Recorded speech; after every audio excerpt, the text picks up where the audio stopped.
everybody. We are here at the most fascinating time of the day because we get to bring it all together. I have my co-host who was moderating our Cybersecurity in Latin America panel and bringing that together with our Africa panel on cybersecurity and women, leadership and strategy. And that's fantastic because it's rare that we get to bring it all together and cross international boundaries, continents, and have conversations and discussions among leaders in cybersecurity across multiple continents. So I'm excited to have you here. I'm excited to have all these amazing women that are in cybersecurity in Africa, leading the way, trailblazers that are going to be talking about leadership and strategies on how to bring more women in cybersecurity. And as you might recall, during the panel we had on women in cybersecurity in Latin America, Masiika was talking about the image of what someone in cybersecurity looks like, and she was saying that typically people think of a man in a black hoodie, but today we have Judy here as a moderator in her red hoodie, so representing women in cybersecurity in Africa. And then there was also Connor Marsh, who led the conversation yesterday on women in cybersecurity in the United States. And at some point, it would be great to have a panel that has one person from Latin America, a woman from Africa, and a woman from the US all talking about how strategies are the same or different in all these different continents. So with that, I think we're going to turn it over to Judy to moderate this panel. Yeah, it's wonderful. Thank you very much. And the floor is yours. Take as much time as you want. We're going to get. Wow, thank you guys, thank you Jonathan. Oh, hi guys, hi ladies, you're looking very, very fresh. Hi. I know it's at night, most of you are where you are, but I'm so glad that you guys could join us for this this panel, and I'm excited to actually moderate this because women in security is a passion of mine.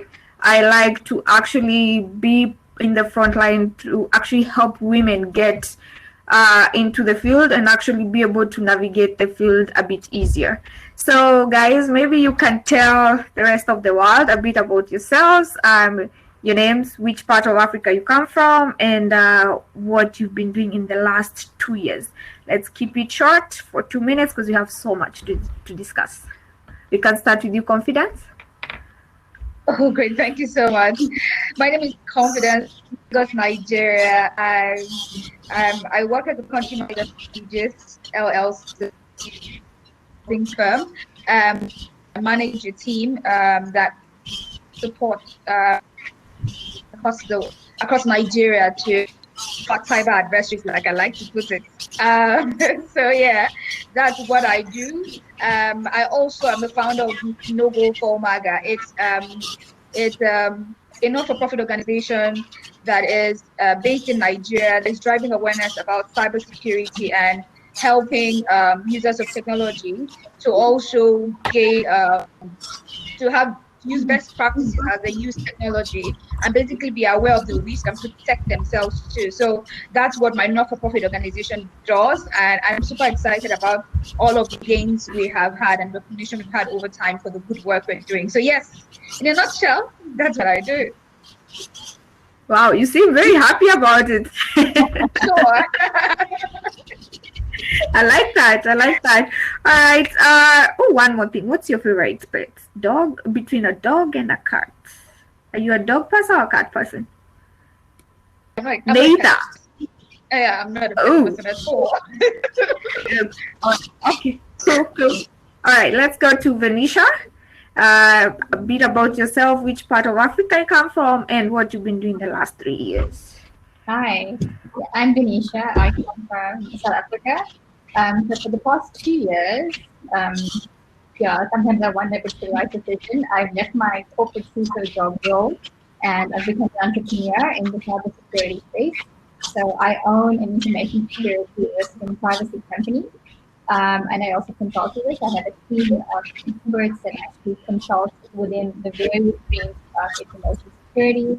And we work with different types of companies from telcos to FMCG, to the banking industry, to insurance, small, medium, large, whatever it may be, as long as there's data, people, and technology, pretty much everyone's at risk.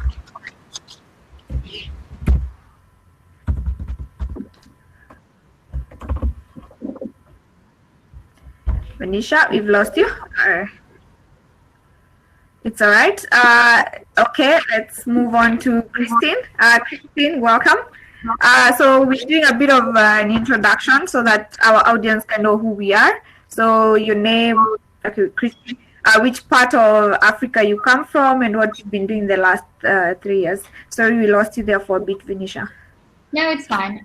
So yeah, before that I was a teacher for an international company and had the opportunity to start in security within Africa, working with different cultures, different exposures, different races, looking at security operations, working in South America, Europe, and Africa, and even we start seeing the blend that's coming through within Africa here, and coming from a technical IT audit background.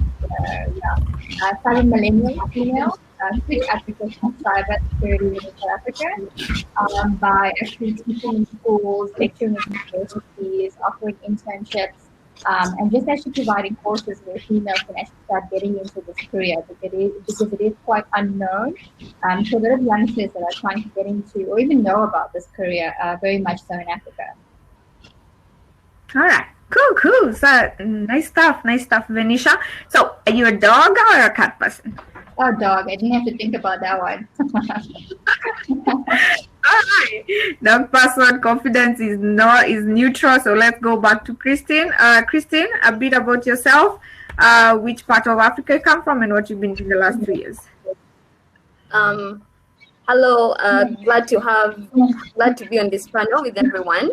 My name is Masiika, currently working as a digital forensics analyst at a consulting firm in Uganda.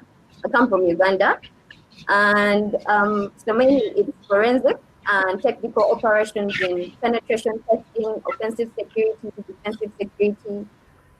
We work with different clients in the banking industry, telecom, and other private companies to try and help them with security.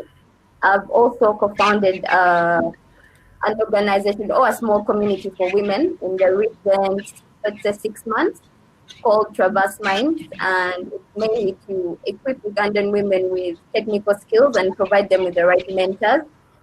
Definitely passionate about women and joining cybersecurity. There are a lot of opportunities and a lot we can bring to the field that is individual to women.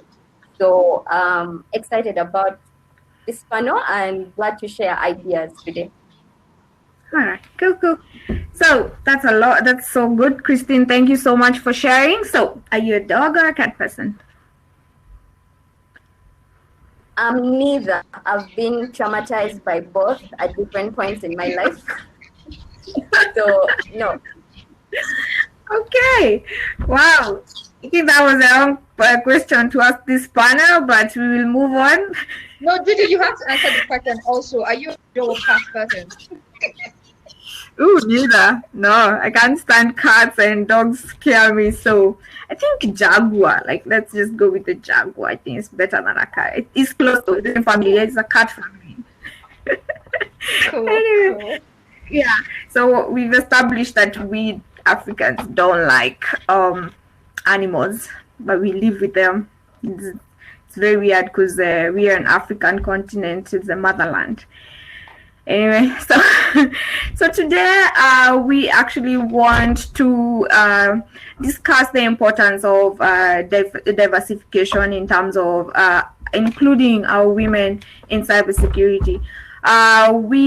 The different state of cybersecurity in most of these different African countries depends on actually the country and how far along it is in terms of development. We all know that Nigeria is the biggest economy that we have, and most of our tech innovations, actually most of them come from Nigeria. If not Nigeria, we have South Africa. Two very high developed countries in here, and two that are getting there. We are on the right track, that is Kenya and Uganda. So I'd like to actually know from the women the state of cybersecurity in your countries, and how more so the state of African women in cybersecurity in these countries, how you guys are doing, what you guys think needs to change, and what exactly the initiatives that you've seen that are actually helping women get there. Because these the numbers that were released this year were very good. We were dealing with 11% in terms of the number of women who are in the cybersecurity space. But this year, the number went way up. I think we are at 21%, which is so good. So we are catching up. But I'd like to know individually how each country is doing. So let's start with confidence, and maybe you can tell us a bit of the experience you have as a woman in cybersecurity in Lagos, Nigeria. In Lagos, it's quite but what I find in my example, I have about 40% of my team being female, my technical team being female, so that is huge. And I think it was also hard to have that many women in our team. Sort of balance that out, but it wasn't hard because, you know, honestly, many good have found male to the roles, but also because of the way we hire. And I was speaking about that and how this is hampering women being in cybersecurity roles. I also know one of my friends that has just spoken, Barra tonight, has quite a number of females in his team. For GT Bank, so I know for sure that there are a good number of females there. So in Nigeria, I would say we're faring. We can be much better. 40% is high, to be honest. Which my team has, we have typically, I would say in Nigeria about 20 on average in filling these roles. But again, in Nigeria too, it's peculiar that we have quite a number of cyber and don't have roles to fill yet.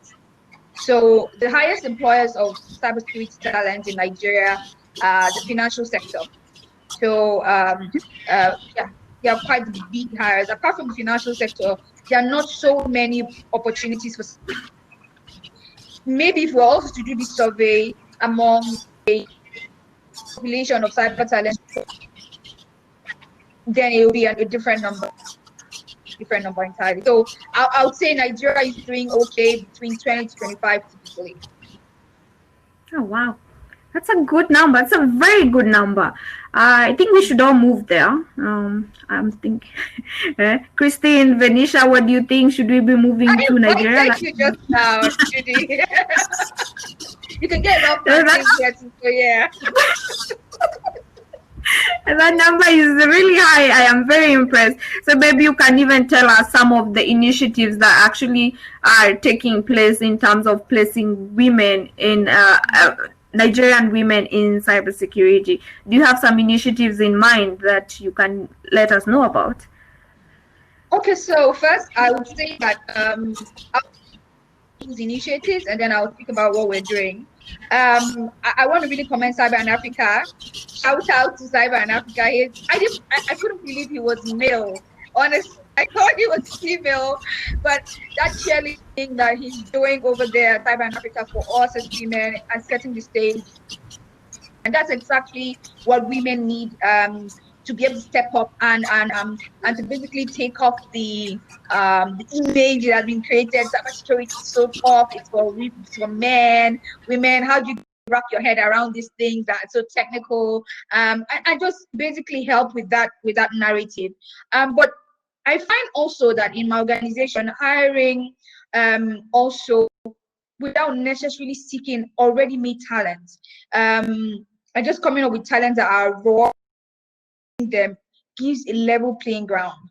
You get to assess people on the while hiring them. For example, one of the initiatives I introduced when I joined the company was when we're hiring, we use the hiring process also as a training process. And so during the training process, you take on the training process, and then we pick people who we hire based on process. So people just like that. We found that women performed and were giving the guys a run too. So it wasn't like we're doing them to hire a team. And for me, that's quite thinking I have when women have these opportunities, when women can we have these barriers removed, and when women can also see someone that they can look up to and say, oh, if she's up there, then I could possibly be there. It then gives women the opportunity to aspire to towards achieving their goals in their cybersecurity careers. So I would say generally that just keeping the door open and really just raising professionals really does help All right, cool. Which raises the next question, and this one goes to Venisha. So we've had the numbers in Lagos. I hope it's just entire Nigeria, not just Lagos. The numbers are crazy. 40%, that is good. We want to get to 70, but we settle for 40 for this year. But what do you think that women are doing that women are not doing that they should be doing? Because that number is high, but the overall number does not give the same kind of statistics. So Venisha, this question goes to you. I think firstly, women that have started this career or want a pathway into security, sometimes get very intimidated or actually scared to celebrate their successes in terms of what they've achieved and, you know, how much they've actually contributed towards security or some innovative ideas, because historically it was very male dominated. And I'm just using myself as an example. In my career 15 plus years ago, the concept of security within South African organizations wasn't something that was so completely understood. It wasn't something that people just kind of identified.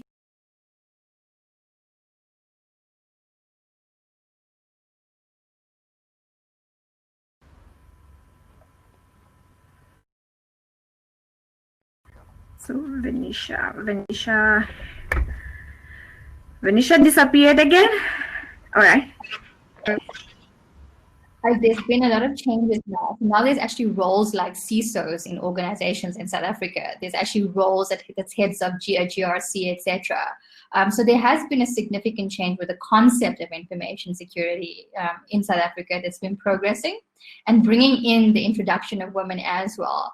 But what I have noticed is that women sometimes are a bit afraid to actually shine on their achievements and what they can potentially bring to the table, whereas men are a bit more vocal, they're a bit more open about it, they're a bit more supportive of it. And I think the few things that women can actually do is that women that have actually had established careers is try to mentor a lot of women.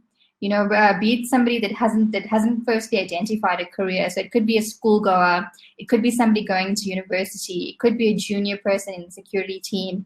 You know, just maybe find some good talent and try to mentor them into a very strong career, build up some leadership roles, etc. So I think like when women actually resonate with women in leadership positions, it actually helps to create a bit more of a trust bond, and of course just builds up that continued support wherever people actually start moving to. And I think another good thing also that women can start doing is just to, you know, maybe highlight some of the pros of, you know, what actually has happened in careers. Like for me, for example, going through, I'm not going to call myself fortunate, but going through something like a ransomware attack across a geography, or, you know, actually being experiencing a denial of services, or watching a phishing email attack cultures, you know, see multiple threats actually into your environment from sophisticated attacks. That's quite exciting stuff. And, you know, I don't think women actually, or even generally people that are in this career have actually been exposed to things like that. So, you know, just to be able to highlight some of the interesting aspects, the growing aspects, the potential around this career, how women can actually see themselves, because the great thing about being in security, I think, irrespective of whether it's Africa, Europe, or whatever continent, that it's so broad. We have the great opportunity to actually explore what actually works for us as individuals, and you know, just to try different avenues and see where your passion actually lies. the fact that you actually think getting a ransomware is actually exciting makes you a very, very weird nerd. But let's move on.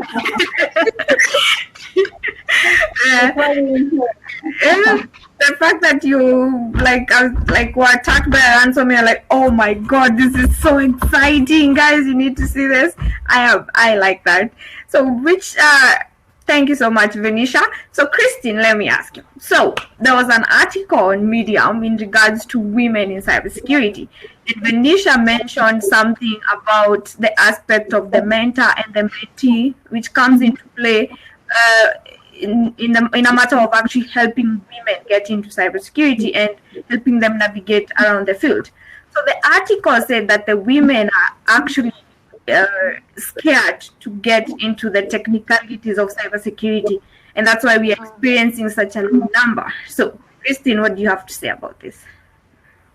Okay, so this is a good question because I've experienced this myself. When I was starting out, I pursued security from the onset. It's my bachelor, it's the foundation in my bachelor degree. So I did information security. And once I got back to Uganda, I came with so much enthusiasm to try and put all the theory into action, only to realize that there's a way security is twisted. You need to do the practical work in order to practice. It's very hard to just jump from the theory to getting work done. So there was a huge learning curve for me to try and learn as much as possible in a short period of time. Yet I am claiming I have the degree, but I can hardly do anything. I don't know. I know definitions, I know what an SQLI is, I know what buffer overflows are, but can I attempt to do one? The answer was no. So I went on a journey to seek out mentors, and one of my first mentors were male. And no, I'm not trying to preach the bad gospel here. I mean, those guys tried their best, but I think it makes a difference if your mentor is a woman. I think it does, because there was a very high level of impatience. There was a very high level of frustration in the learning. So usually when you're starting out in security, any organization that gives certifications or some kind of training, they draw out this map where they tell you need to get this, get that, then from this, get this, then from this, read this. I remember starting out with, I was so overwhelmed. I had like 100 textbooks. I had Kali, I had a million programs running. I didn't know I would get overwhelmed, which I would suggest to any woman out there to read up on Zaria Labs. She talks about deep work. She talks about how to focus when you're learning a new skill. It's very difficult. So to answer your question, yes, I would understand why women are scared, because half of the people that have the technical skills, or 3/4 of them, are male. And the truth is we can't avoid them. It's okay to collaborate and work with them and learn from them. But I think the emotional part of the job, where you need to, the patience of learning the skill, the patience of checking in with one another, I think it needs to be with fellow women. At least I've seen the difference with the few people that I'm mentoring right now and the few people that I'm speaking to, and slowly trying to introduce to a few technical skills here and there. I see the difference in how they interact with me, since I'm a woman, and the level of patience, of course, I have with them. I'm not going to, I don't know how you guys feel, but I've been screamed at like a couple of times. Yeah, I think we all have. Yeah, so it's very frustrating. You feel like you're in the wrong field. You feel like I should just do compliance. Let me go do standard PCI DSS. And I'm not saying that's not security, but like, so I understand why even the few women that pursue the technical skills end up sidelining themselves in a more a compliance role, rather than taking on the actual technical skilling and advancing from there. Yeah. Thank you so much, Christine. I like that. And I actually like that you shared some of the places that women can actually go and get some information. That's really good. So apart from the mentor and mentee initiative, we need bigger initiatives that help women get into cybersecurity. So I'm betting if you're straight from school, you actually are not aware about some of these mentors or people actually in the field. So these initiatives actually help women know we are more than two, we are more than 10, and we are here to help you actually understand how to navigate this field. It is a male dominated field, but we are doing our best, and here are some proof. So what do you think we need to do to help the stakeholders actually identify and support some of these initiatives that we do? Because so far, I can say it's okay, but I feel like it can move at a faster rate. What do you guys think? Think we can get there a bit faster, right? Right? Yeah. I think Venisha was saying something just when she started talking, I was like, whoa, go harder. Because she was hitting the point really hard. And the point she was making really was women and the place where spotlight. I know naturally most women just want to have achievements and have them hidden in one corner. It's like when you speak about the things you've done, you're being boastful. It doesn't come to us naturally to just begin to speak about the things we can do and the things take pride. And women also are sort of shy around taking on opportunities that they're not exactly prepared for fully. We sort of always want to take up. We have all the skills we need. So I think things around fixing that first is we should show up that this is possible for women to do by basically holding up women who have achieved A, B, and C. I'm looking at amazing in Cisco. She's mentoring women. She's creating an environment for women to grow, community for women. So women like that, we need to see more visibility of women like that. It shows that it's possible. Showing this not just women who are able to go into the workforce, but way earlier. So they begin to aspire to be like us. Right now, when they're asked what do you want to do, they want to be in STEM, they want to be in cybersecurity. They have people that have been successful and have become stories that are celebrated. So I think we should begin to celebrate women and we should also, as women, not be shy to take the spotlight and to basically celebrate our successes. Because every single time I celebrate a success, a woman messages me and says, you know what, I'm so inspired by you have such a rounded life, you're able to do X, Y, and Z. I'm looking up here and saying, you know what, I can be that person too. So we should celebrate more women, like we should celebrate ourselves, even at work. With those celebrations will come promotions, will come recognitions in your workplace, and will come even that pay rise that we're complaining about, a pay gap around. With mentoring, it should be intentional. Women should be mentored more. Women should be celebrated more. And when we have more women in place positions in cybersecurity, I find that they're more sensitive to the unique things that women bring on board and unique things that women represent. So yes, definitely celebrate more women. Hallelujah. All right. Hey, that was a lot. Oh my God, hallelujah. All right.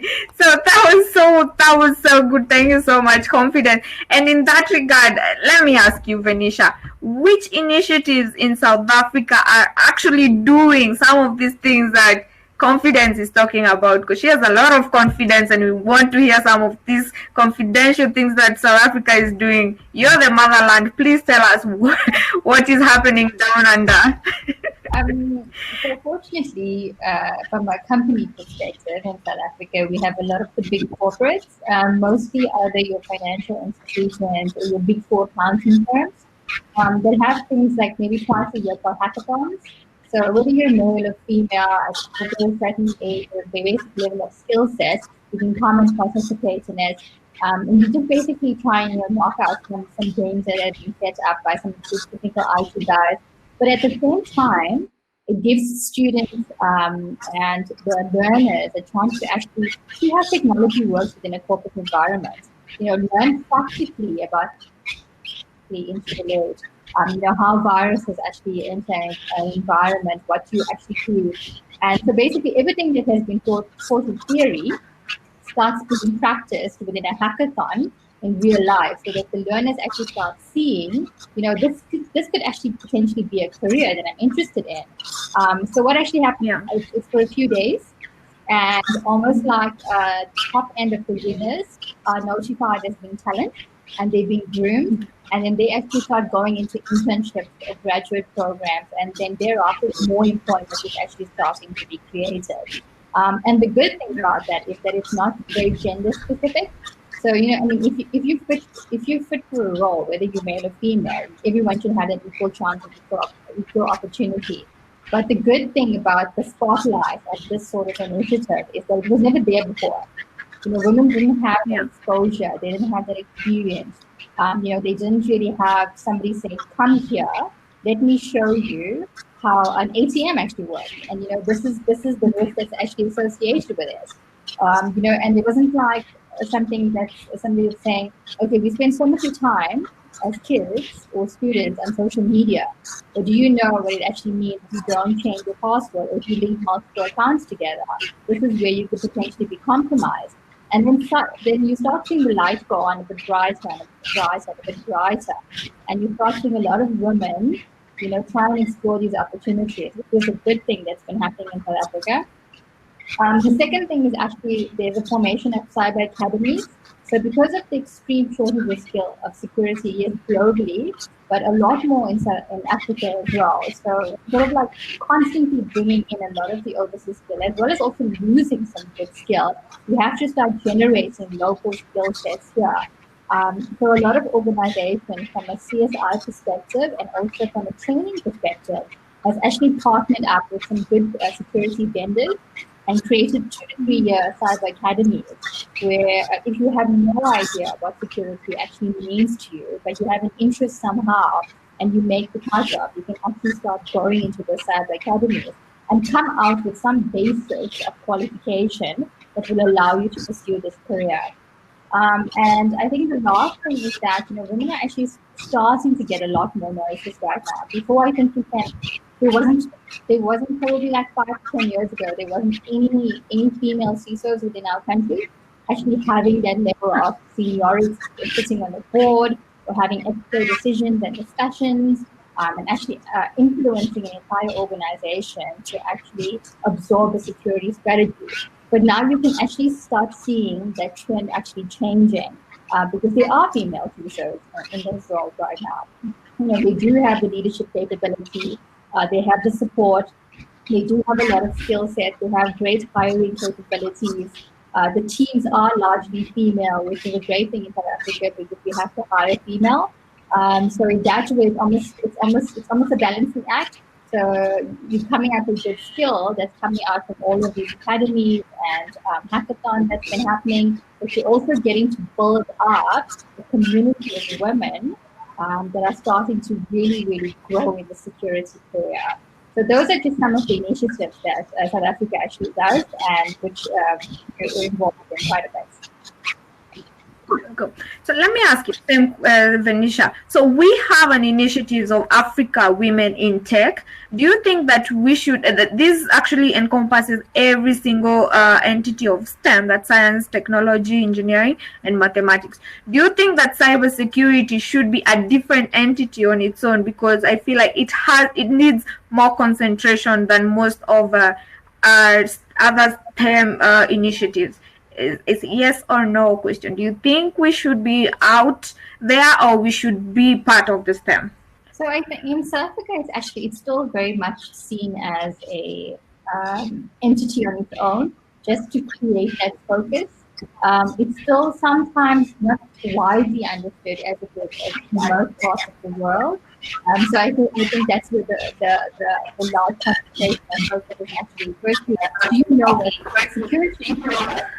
As opposed to other STEM that are more widely understood, and then actually build into it because it's such a large concept. I think before the host actually mentioned is that before security was associated with a hacker and somebody that looks or somebody that has a persona of being threatening there. But now security is within all our lives. It's not just professional. It doesn't just belong to IT. It's something that relates to everybody on a personal level and professional, because the world is just moving digitally, and everything's connected. No privacy is more. So apart from that focus on security as a profession, it's also about, just be cautious as an individual, and more so as a female, more so as a young person, more so as a person that feels like security is such a great career, but also needs to understand the realisticness of it. So Judy actually has a very, very, very, very siloed focus in South Africa.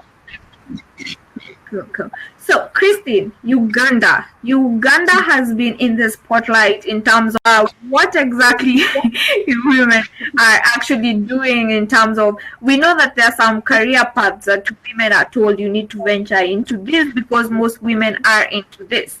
But we've gone in and we've seen probably this won't work out for me. I want to do this because this one actually is more to my liking, if I may say so. So maybe Christine, you can tell us. Yes, Uganda is doing really well. You can tell us maybe what you guys are doing and some of the career paths that you think women should embrace that they thought earlier on they should not be embracing. All right. Christine? So I'm going to speak. Yes. Can you hear me? Hello? Okay. Yes, can you hear. So I'm going to speak from. All right. So I'm going to speak from my own personal experience. I know that Uganda has been reporting outstanding numbers in terms of cybersecurity and how we have embraced it as a country. And I think those numbers are mainly driven by the level of awareness. So there's a very high level of awareness within the corporate atmosphere, the world, the private companies, government, and other stakeholders. They have an idea about cybersecurity and why it's important for the services that they offer and the products that they are offering. But how that translates into actual tangible results, that's a whole different story. So the cybersecurity story in Uganda mainly ends at awareness, as far as I'm concerned, and within the people that I'm working with. It's also important to highlight that I have been a part of so many activities around cybersecurity where I have been the only woman, and it's not something I'm proud of. So, you're seated and there are quite a number of technical guys, whether it's a penetration testing exercise or it's some compliance routine that you're doing or one of those audits. Usually, at the maximum, it's 2 women. So women are not really embracing cyber.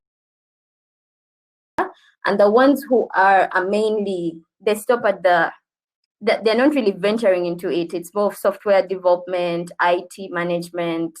They're not really venturing into specializing in cybersecurity. Then the question on career paths for women in Uganda. There are quite a number of opportunities, of course, in cybersecurity. I feel like from my own personal experience, you create your own path. You create your niche from the level of research that you're doing. So as women, number one, shouldn't shy away from the amount of work in information security. So it's not a bed of roses. I know we are here to empower them, but you're supposed to read. You're supposed to really do the real work. You're meant to really research. And I mean, I had one mentor, again, a male, that he doesn't have a life. He doesn't sleep. I mean, this guy, all he does is research this stuff, and it can be discouraging for mothers, for newlyweds. I don't know what part of level of I don't know, life you could be in. It can be quite discouraging in terms of the amount of time it takes to really grasp a concept and be able to apply it. So I would say in terms of careers, it's an open, the world is almost like your oyster. You decide. Of course, most people are majoring in audit because it's a clear path. I mean, as soon as you get your CISM and CISA, you're good to go. And then the few other women that are technical have to do certifications in CEH or ECSA, and I'm not advocating for any of these. I'm not like giving an advertisement for EC Council, but like mostly that's what people are looking for when they are hiring. But I think also hiring managers have hit a snub because they know that certifications only show that you know what you say you know, but it doesn't really mean that you know how to execute the things that you say you know how to execute. I mean, it's a different world. So recruitment managers have come to that realization, and they're more open about testing the skills and hiring you off of the skills that you portray. So I know a number of people that have entered cybersecurity out of the skills that they have built and from the niche of how they build their skilling. That's why I've said, keep an open mind, take on as much as possible in the beginning, read threat modeling, do all kinds of things, and then you will slowly find your balance, and you'll find the place that you That is true. That is true. Yeah. I think then the other thing is sorry. Okay. If I was also contribute to what she was just saying, one of the key reasons why a lot of women go into compliance as a path, like you said, there's a path. It's also because of the value of experience and how much employers are not giving room for people who may be skilled but not. There should be sort of programs that can allow for either of the two subsets coming, so you can get people that are passionate about cybersecurity and are willing to gain the experience. I think that also helps give a route in, because a lot of women want to come into cybersecurity roles like yourselves, but might not be able to afford the certification so that they can appear at front and say, hire me, for example. And certifications, they are asked for experience before they are even given those roles, to even get the experience they need to grow in the field and have hands-on knowledge.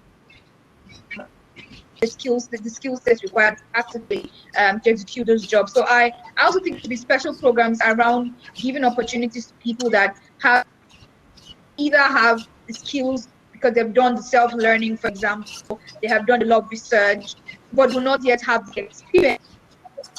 I've done work on the self that, but applications should prove that they can do the things they say they can do. So I think sometimes it's just designing programs that allows women come into these technical roles that they can feel, but from the gate. Yeah, that is true. Confidence, and we've seen that especially in Nigeria, the Center of Social Engineering. We've seen that the country like Nigeria has reported is actually well known for its social engineering skills, and we've been told that women are the best at social engineering. So I feel like we need to change the narrative in such a way that there's no specific areas there's no cybersecurity entities that are actually made for women. There's no cybersecurity entities tailored for women or men. So women need to understand that it's just cybersecurity. What a man can do, a woman can do better. Am I lying or what? No. Okay. So the fact that we've had higher numbers of social engineering happening in Nigeria, and we hear women are really good at this. We also have the same kind of experiences here in Nairobi, where we have here social engineering, but the men are very good at this. So when you get into it, you're told that women are really good in social engineering, or women should not be into bug bounty, because we have more things happening. You have families, as Christine was saying. We have families. You have newlyweds. I actually don't know what that means. You're newlyweds, you have kids, so you have a lot going on. So there are those areas of cybersecurity that you're told that are tailor-made for a woman, which I don't know if it's a good thing or a bad thing, but I take it as a bad thing, because there is no area of cybersecurity that is tailored to be a woman kind of career. Yeah. Real. These things are real. Men can afford on paternity leave, but a woman cannot afford not to go on a maternity leave. we cannot take away the fact that there's certain working conditions, there are certain environments that you need to create in the workplace to make it more women friendly. And this is the reason too we need to have more women in leadership roles, not just in cybersecurity, but across the organization, because then they can relate. Being more patient. We need more of those views to be brought on board. So that's why diversity is a big thing. So if we have more for different classes, so we have a woman on the board, we have a woman CISO, like we are seeing a lot of them spring up in Nigeria. A woman CISO will, or you can't go for leave. No, because she would most likely have had children or had people in her sphere of influence and had children. So those unique things that make the workplace more is really one of the things we should advocate while we're speaking about diversity. And these are also one of the things that are going to help. You know what? I can weather the storm. I can do bug bounty. I can juggle it with life, because maybe my CISO has also passed through this phase in life, and she can share these stories with me. She can lead me. She can handhold me, because she's been able to do it in a very technical role. I balance out life, and she would also environment that allows me to be vulnerable, me to share my difficulties, that allows me to ask the help I need in the workplace.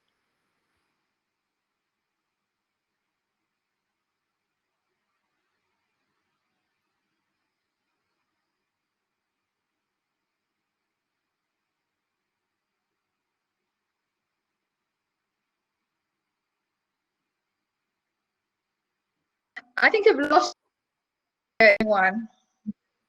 I can hear now. Sorry, I was saying, so we have five more minutes, and I'd like us to actually share some spectacular and amazing women doing amazing work in cybersecurity within your country, so that we can wrap up the panel. So let's start with Christine, Venisha, and then Confidence. So just give us 3 amazing women doing amazing work. All right, I'll give Diana Agaba, currently works with EFCU Bank. She's doing some amazing work. Angela Tugume, working with National Information Technology Authority. And lastly, Olga Chichonjo, working with doing some amazing work in cybersecurity. All right. Thank you so much, Christine. Venisha? Yeah, so I've got a few colleagues that actually work in very interesting industries. So one is actually a CISO of a petroleum company, and they do some amazing work in that sector. The threats are very different, and the way security is actually run is quite different. I've got 2 more other friends that actually work in the mining sectors. Again, running security in the mine in South Africa is quite a big initiative. Working with IoT security, OT security, and architecting security from operational perspective, that is definitely some interesting things to actually start seeing. All right. That's awesome. Thank you. Confidence?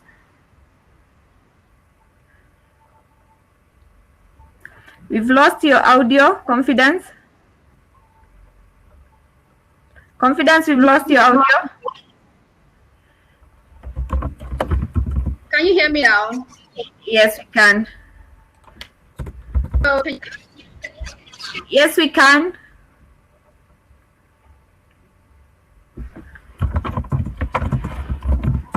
So give us 3 women doing amazing work in your area of cybersecurity there in Lagos, and then we can wrap up.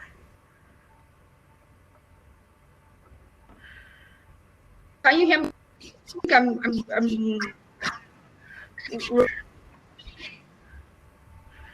We can hear you clear. All right. So as Confidence tries to figure herself out, so we also have some initiatives that I'd like to actually acknowledge that have been doing amazing work.